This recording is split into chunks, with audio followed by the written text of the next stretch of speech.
Hey everyone, this is Josh for the Solopreneur Grind podcast, episode number 64. I'm here with Stéphane from LuxRelo. Stéphane, really appreciate you taking the time to chat with me today. Hi, Josh. Thanks for the invitation. I'm very pleased to be part of the podcast. I've been listening to quite a number of the past ones, and happy to be here. Awesome. Well, you'll be featured shortly, so I'm excited for both of us to be able to listen to that. I'm sure we'll have a pretty cool discussion coming up. Can you tell us, Stéphane, a little bit about who you are and what you do these days? Okay, I'll give you a short overview of my background. I'm French originally. Both my parents are French, but I have quite an international background. I was born in London, my brother in Djibouti, my sister in Thailand, and my father was born in Hanoi and my mother in Madagascar. Oh, wow. That's a spread, if I've ever heard one. Yes. And my father was a banker and he traveled quite a lot. So I spent also part of my childhood in Switzerland, in France, and in the UK. Oh, wow. And so, Stéphane, I mean, I'll use the low-hanging fruit segue because I know a little bit more about you than our listeners do. Do you think all of that played a big part into what you're doing now? And for those who don't know, could you explain kind of what you're doing now and what you're focused on? Yeah, I think it's a big part of who I am, and even if I didn't live far away abroad in Asia or the US, like my cousins are doing now, I think it's in my blood, the international environment, and I think I ended up in the job I'm doing now by luck or by chance or whatever, but I think it was a perfect match. Got it. So what exactly is it that you're doing right now? So I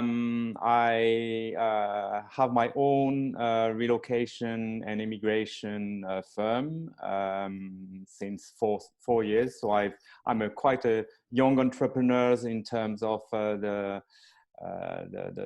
time the company was set up. But I've been working in the moving and relocation industry for the past 27 years now. Oh, wow.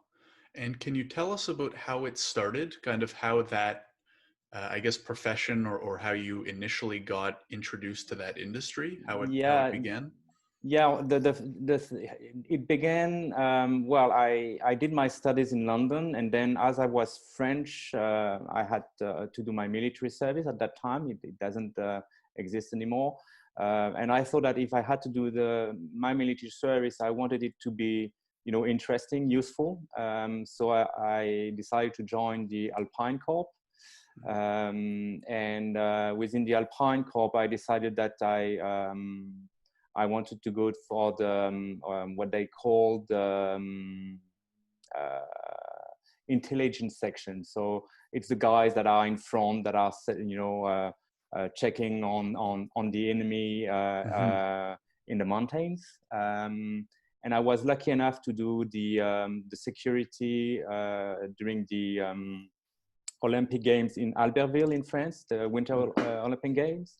And I spent 2 months in French Guiana, securing, places around Guyana, like, the Kourou, where they have the space, how do you call that? The launching spacecrafts. Okay, very cool. And when I finished my military service, I decided to join my girlfriend at that time, who was living in Paris. And I started to look for a job. Difficult time, took me 6 months, couldn't find anything. And then one day I saw an ad, they were looking for a sales guy and maybe a future, branch manager of one of their branch they had. And when I went for the interview, I didn't know it was a moving company. And when they presented the whole thing, I said, wow, it seems great. And anyway, I don't have a job, so let's start with that and we'll see how it goes. And and it's how I started. And after 6 months of being a salesman, junior salesman, the CEO of the company came to me and said, "Oh, the guy in Lyon he's moving to Africa, and do you want a job?" And I said, "Well, I don't have any experience as a manager. I'm just, a junior sales guy." And he told me, "No, I don't want. I don't care if you don't have the experience. Do you want a job?" And I said, "Okay, let's go for it." Mm-hmm. So I did 6 months training, replacing branch managers in different places.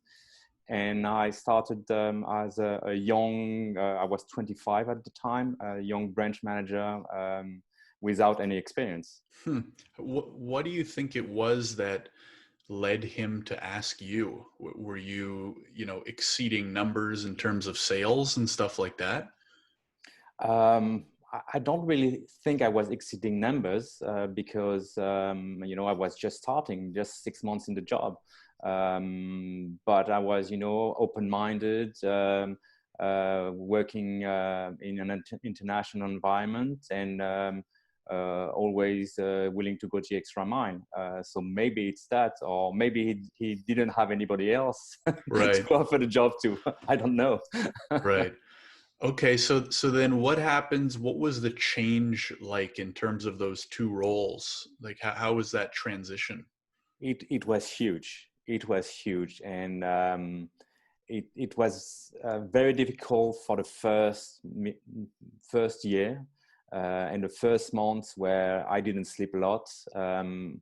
I was the youngest guy in the team, the less experienced, and it was I had to learn, and at the same time to manage a team, and this was the difficult part because I had to prove everything to those guys that knew much more and much better than me in terms of the industry and everything. But I worked hard. I worked long hours. I unloaded the trucks and the container with them, and just to learn the job. And then I managed to gain their trust, and to be able to do the job how I wanted to do it. Right. Can I clarify, Stefan? You said moving company. So do you mean like physical movers? Yeah, yeah, Okay. physical removal company. Yeah, it was Oh, it wow. was the first company I worked with, and I went to help them.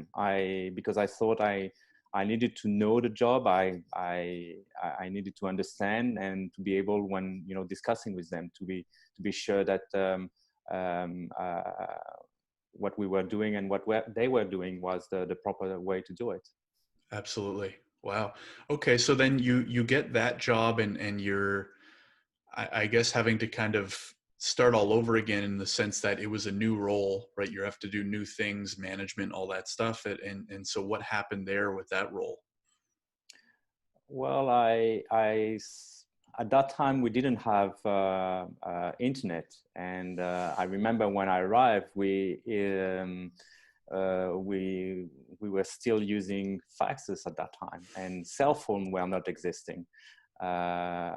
For example, we had a big region to cover, and the sales guy, if they didn't call me from the customer's place, for example, I wouldn't be able to reach them for the whole day because we didn't have any cell phone. So that's a big change from what we can do now. So I read a lot of books. I spent a lot of time calling my peers and colleagues within the company, to learn from them, to ask their advice, and to ask how things were supposed to be done. And we also had quite a number of training organized by the company on a regular basis, which is where I learned all the skills, and then I tried to apply my own managerial skills. And well, I think I was at that time quite successful. I stayed there 5 years, and after 5 years, I thought that I wanted to do something else. So I asked if they had any other job in the company. I wanted to move abroad, but it didn't happen, and it's where I started to look for something else. Got it. Before we move on to where you moved next, any books that you remember from that time that were, that it will, can you remember which ones? No, And like, not really. no? I don't remember at all what I was reading at that time. And I was reading a few books, but not having a lot of time. I remember working, until 10, 11 at night, at least the first year, which was quite tiring. But it was the only way to catch up with the things I didn't know. Right. Very cool. Okay, so you decide you're kind of ready for the next step. How did you go about searching for it, and then obviously what came next? Well, I thought that maybe it was time to do something else, and so I started to search for a new job, and thought about logistic, about transport, about uh, totally other things, and had a few interviews. But at the same time, I contacted my ex-sales manager, who was at that time working for another company, and again had interviews. And at the end, this guy said, "Oh, we are opening a branch in Strasbourg. Do you want to do it?" So okay. Um, I thought about it and said, well, the challenge is quite interesting. And anyway, all the offers I received from, other industry are not so interesting in terms of challenges and salary. So I decided to move with my family to Strasbourg and to set up a branch over there. So it was kind of moving backward a bit, because I was alone, didn't have any team, and had to do everything. So I was not doing the packer. I had a subcontractor, but I was doing sales. I was, managing the warehouse. I was doing the accounting, but at a very small level, which was in a way, when I think about it, was kind of being an entrepreneur.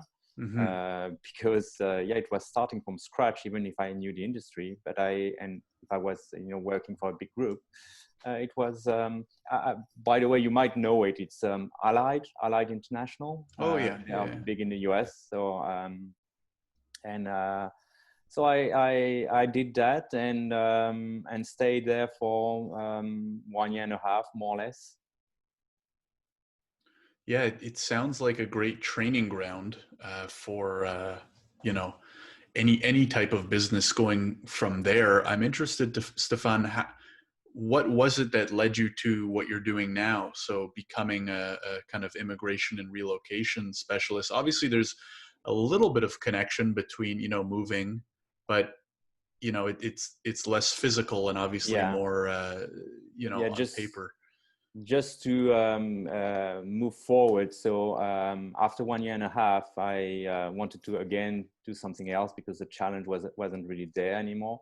And so I was supposed to go to Paris for an interview, and with the MD for France. And when I arrived, the guy was with two person from the British office, and they said, "Oh, the guy in Luxembourg resigned. Do you want a job?" And it's how I ended up in Luxembourg, working 2 years for Allied as a branch manager over there. And then I was approached by an independent investor who had a small moving company in Luxembourg. And he said, "Okay, I have big problems. Do you want to run it and turn it around and move it?" It was a pure local and a bit European company. And the guy wanted it to move toward the international business. So I accepted, and I worked 14 years for that company, but that company was acquired twice. Once by international group called Interdin that became Santa Fe. And it's when I started to do relocation, because before we were only doing removals. But when Interdin acquired the company, we started to do relocation services. So we did more and more. I learned the business, learned the immigration as well. And after 14 years, there was a new CEO. He decided that, you know, he wanted to make some changes, got rid of a few country managers, and it's where I changed life Right. for 4 years ago. So did he cut people and you were part of that, or Yeah. he made changes? Okay. No, he So cut people. Yeah, he right. decided that country managers were too expensive and not very efficient. So in quite a number of countries, he decided to ask us to leave. I think I think it's the best thing that happened to me. I well, the last 2 years within the company were not as great as it used to be. I was not happy. My wife was always telling me, "Why don't you change? Do something else. You know, have a purpose in your working life," which I didn't have. And but I was staying for the wrong reasons. You know, security of a job, salary, kids. Starting university, things like that, uh,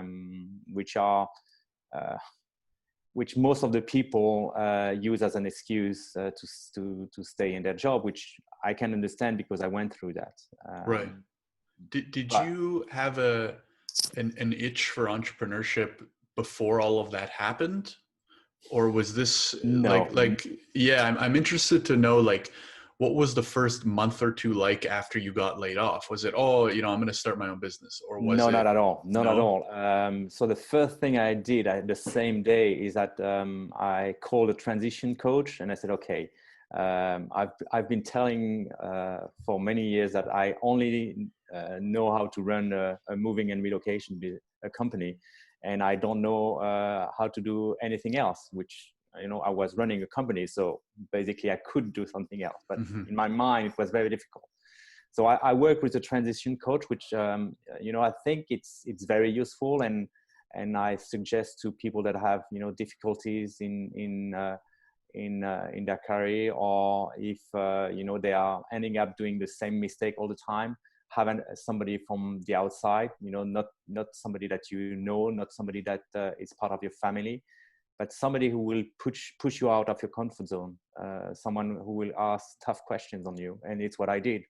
It was very tough for me, and I think it was I think I did it about 4 or 5 months, maybe once or twice a week, I don't remember.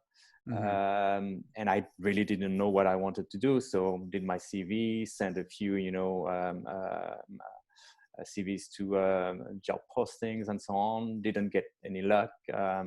At that time, I was 49, which, you know, it's start to be old for some people. And I think two things made me decide to set up my own company. First one was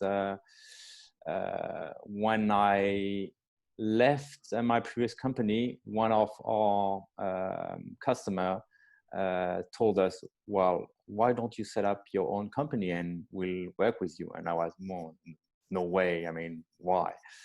And then 4 months after, I met with someone who said, "Why don't you set up your own company? You know, you could do great things, and maybe I can invest, and, you know, have great ideas." And we talked for 1 hour. And after that, I said, "Well, two things. I don't want to work with this guy, and I'm going to set up my own company." And it's how it started. And before that, I thought that, you know, to be an entrepreneur wasn't for me. It was, you know, too risky. I didn't have the mindset for that. But suddenly it was like, you know, clear in front of me that I needed to be an entrepreneur. And the thing about it is that I decided to do it with my wife, because she was Oh wow. already working in the relocation business as a freelance consultant, and she had much more experience than me on the operational part. So it's suddenly, you know, the whole family started to support us to set up the company and be entrepreneurs. Very cool. I don't often hear of a transition that goes that way.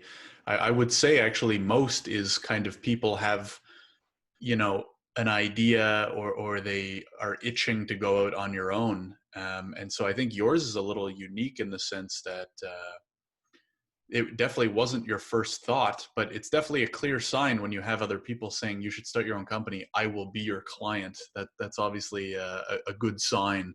So how was that a difficult decision? Was that a long decision? Kind of, you said then it became clear that it made sense, but was that I, over a few weeks? Was that a few months? And then I'd love to hear how it, once you guys decided to pull the trigger, what that looked like. I think the whole process started before when I worked with my transition coach. I asked myself the proper questions. What I don't want to see in my new job, what I really liked in my previous job, and that I absolutely want in my new job. All those questions and that I put on paper, that I wrote down. I don't want to find this type of things in my next job. And so I think it was so I was laid off in January, and I think it's May, beginning of June, that I decided that we decided that we were going to set up our own company. And it was kind of crystal clear. And from that moment, we just worked on setting up the company and be ready to launch it for September.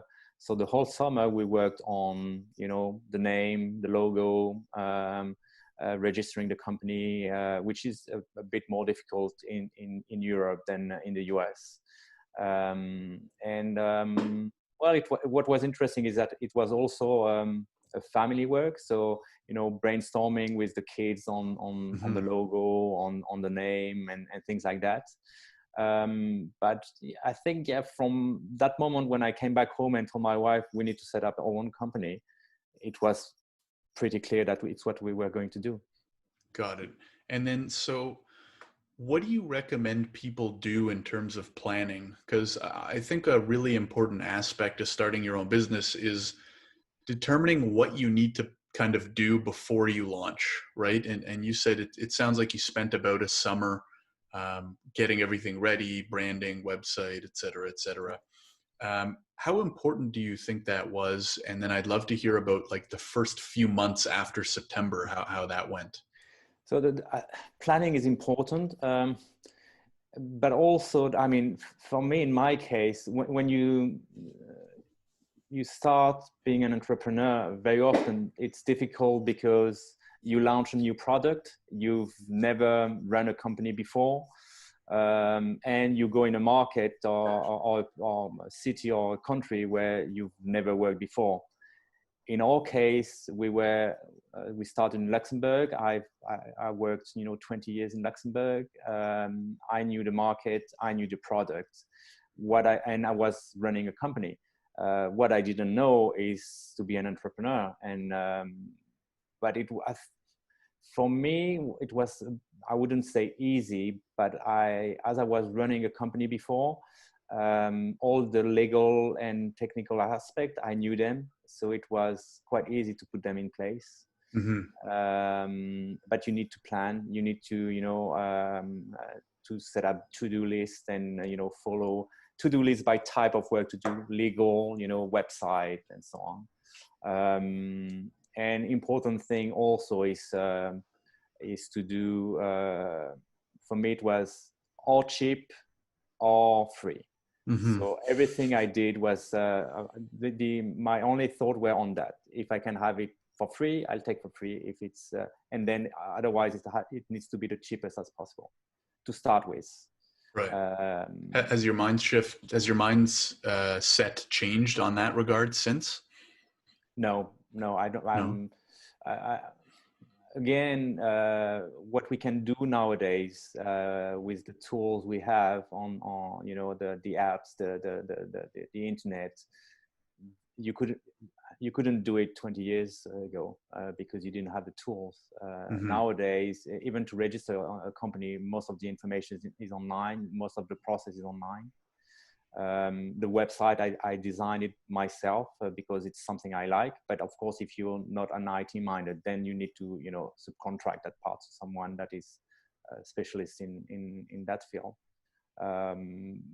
But yeah, for us, most of it we did ourselves. The only thing we didn't do is the logo design. You have web platforms where, people bet and, provide projects, and you just choose the best one. Mm-hmm. But then, how the mindset changed. What was a bit of a shock, even if I knew it, is that as I had been on the market for many years, and that I knew the customers, the suppliers, I thought that it would be quite easy to get customer start to work with me. Mm-hmm. But basically, it's like starting from scratch again. The only advantage is that you know the product, you know the customers, you know how to sell it, but you have to start from scratch. Most customers don't want to work with you because you don't have any track records in terms of your company and the services you can offer. Even if some of the HR knew me, that's then their colleagues were more not so sure about should we work with a small company that is starting. Mm-hmm. So that was the toughest part at the beginning. So how would you describe that first year then? Was it a relatively smooth transition? Was it very slow for the first few months? Or, I guess at what point did things kind of pick up and you felt a little bit more comfortable, felt some traction? Really 1 year. And I don't know if it's something you heard when interviewing people, but from what I heard on my side, very often people say, yeah, it's 1 year. 1 year by, you need to convince the people that your Mm-hmm. company is here to stay, that you are able to provide the services you are selling. So it took 1 year. And but most important, it also showed me that I needed to be more in front in terms of personal branding, which I didn't really do in the past working for a big corporation. And it's how I started to learn that I needed to be representing the company, to be the image of the company, going to networking events, be very active on social media. This I started right away. When I launched the site, right away at the same time, I had a Twitter page, a Facebook page, LinkedIn page, and I was sharing articles and so on, which of course I still do, but I really wanted to be sure that when people would search for relocation company in Luxembourg, very quickly I would be on the first page and not on page, I don't remember, 46 or 40. Mm-hmm. And where did you learn that from having previously managed the other moving companies, or were you relying on information online? All the managerial part, all the accounting part, that was fine because I learned it from my previous company. But really, all the rest, personal branding and social medias and so on, I learned it looking on the internet and talking to people. Mm-hmm. Got it. Any resources that you recommend for those who are maybe newer or getting started, or even just thinking about entrepreneurship? Like any specific blogs or resources specifically that you were checking or still checking? Not something particular, but yeah, I was reading articles and checking specific blogs from people. But I think you need to be a bit open-minded when you look at information, but also be careful not to spend too much time surfing the internet, because otherwise you lose time and it doesn't bring any benefit to your company. Yeah, it's a real fine line between um, like research and preparation and execution, right? Yeah. That balancing act, I think, is super important as an entrepreneur. Stéphane, so how would you say the last couple of years have been compared? You know, how has that evolution looked, and what's kind of the main focus for right now, especially given the circumstances? I'd be interested to hear. Well, we were happy to have a growth every year since we founded the company. And well, our main focus is customer service, and it's also, I mean, we use a lot the word partnership. So partnership with the corporate accounts, partnership with the assignee, partnership with the freelancers. You know, we want everybody to be part of a big team. And it's not, you know, someone working against the other one, or, you know, I will squeeze the prices on the freelancer so that I have more margin. No, it doesn't work like that.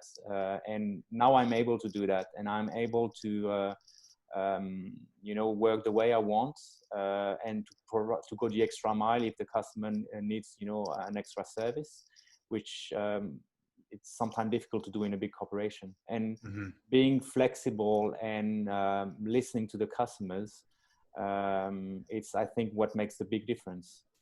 Absolutely. What do you think are the 2 or 3 biggest lessons you've learned growing your company over the last 3-4 years? It's hard work. I'm happy to do it now with grown-up children. I only have my daughter at home for them now, because it's hard work, and especially working with my wife, there's a difficult limit between personal and professional life, which we don't really mind, because, you know, we can arrange our time as we want. And if, for example, I don't want to work a certain day, I can do it.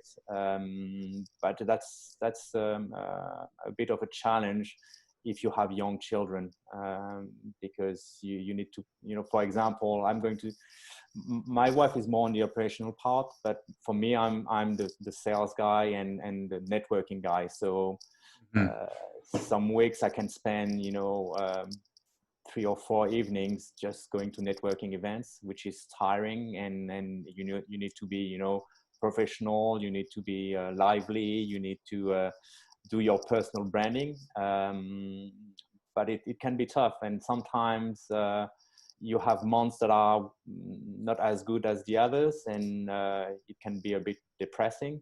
And yeah, I think if you have the possibility when you set up a company, if you can do it with someone, that's much easier, because you're never down at the same time, and so you can have, you know, the support of your business partner. Otherwise, like we did last year, we took a business coach, a kind of mentor, which I think is very important at a certain stage in the life of the company, because otherwise, as the company grows, you spend more and more time in the day-to-day work, and you don't focus on the broader picture. And by hiring this guy, where, you know, we have regular meetings and Skype calls, he just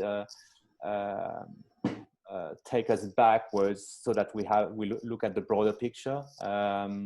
He's you know, giving fresh ideas from outside the industry. As he's working with different industries, he can, you know, look at best practices in other places, and ask us if we can, you know, if we can try it on our business as well. So that's something that I really like, because yeah, it brings us a lot of added value to our business. Got it.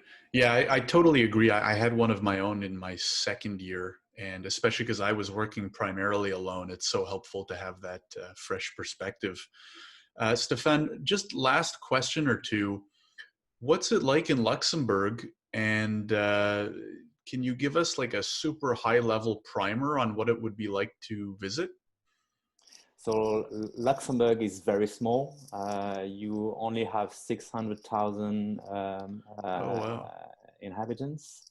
What is particular about Luxembourg is that it's surrounded by Belgium, Germany, and France, and every day you have 200,000 cross-border workers that are crossing the Wow. border, which is a bit of a challenge in terms of traffic, Hmm. and which has been a bit of a challenge since the borders are more or less closed with the coronavirus issue. What is great about Luxembourg is that it's very international. You walk in the street, you hear people speaking, German, English, Spanish. You go to the town hall, the person in front of you will speak 4 or 5 languages. Hmm. And what is funny is that when you ask the people that you meet for the first time, oh, how long have you been in Luxembourg? And a lot of people say, oh, I came for a 2-3 years assignment, which was my case. And you end up being there 20 years. Hmm. It's Why do you think that is? because it's easy to do business. The government is pro-business. People are open-minded. There is so many different cultures that people are able to live and work together, which is great when you see what's happening in a lot of countries actually. But Hmm. in Luxembourg, the prime minister will do some of his speech in English just for the international community. You go on official website. You have an English version for the locals, which you really means something, because you go in France or Germany, I'm not sure that it would be translated in English. So that's what is particular in Luxembourg. Very cool. One day, Stefan. One day I'll see you there.